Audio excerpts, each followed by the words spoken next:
ভেলু, তুই দাঁড়া। তুই বল আলোর সমার্থক শব্দগুলি কি কি? স্যার, আলোর সমার্থক শব্দগুলি হলো সূর্যের আলো, টিউব লাইটের আলো, হ্যালোজিনের আলো, টর্চ লাইটের আলো, হেডলাইটের আলো, বাল্বের আলো, হারিকেনের আলো, প্রদীপের আলো, মোমবাতির আলো, লণ্ঠনের আলো, হ্যাজাকের আলো আর জুনি পোকার আলো। তুই এইখানে চলে আয়। বললাম স্যার।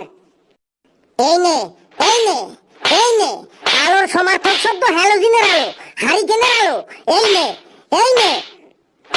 ধ্যান দিয়ে শোন। আলোর সমার্থক শব্দগুলি হলো দীপ্তি, প্রভা, রশ্মি, জ্যোতি, আভা, দ্যুতি। স্যার, এইগুলো তো সব মেয়েদের নাম বলছেন। আমিও তো অনেক মেয়েদের নাম জানি।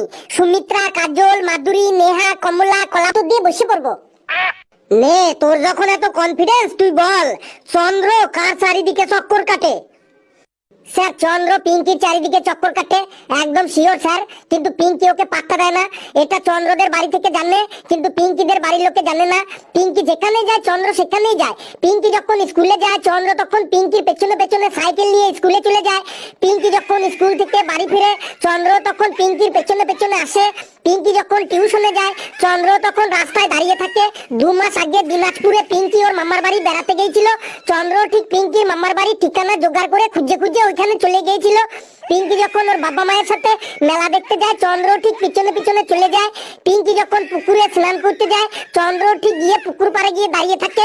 গত সপ্তাহে চন্দ্র পিঙ্কিকে একটা মোবাইল কিনে দিয়েছিল, কিন্তু পিঙ্কি সেটা ছুঁড়ে ফেলে দিয়েছিল। আমি সেই দৃশ্যটা আমি মোবাইলে রেকর্ডিং করে রেখেছিলাম। যদি দেখতে চান আমি দেখাতে পারি। চন্দ্র যে পিঙ্কির চারিদিকে চক্কর কাটে আমার কাছে অনেক প্রমাণ আছে স্যার, অনেক ভিডিও আছে তার। তুই এখানে আয়। জানি স্যার আপনি বিশ্বাস করবেন না, কিন্তু সব আমার মোবাইলে রেকর্ডিং করা আছে। তোর বক বক শুনে আমার কান দিয়ে রক্ত বেরিয়ে গেল।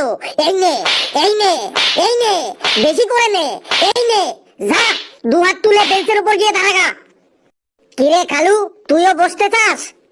হ্যাঁ স্যার, আপনি যদি কৃপা করেন তাহলে আমি বসতে পারি। বেশ, তাহলে তুই বল চন্দ্র কার চারিদিকে চক্কর কাটে? স্যার, আমি ওসব চক্কর টক্কর থেকে অনেক দূরে থাকি স্যার।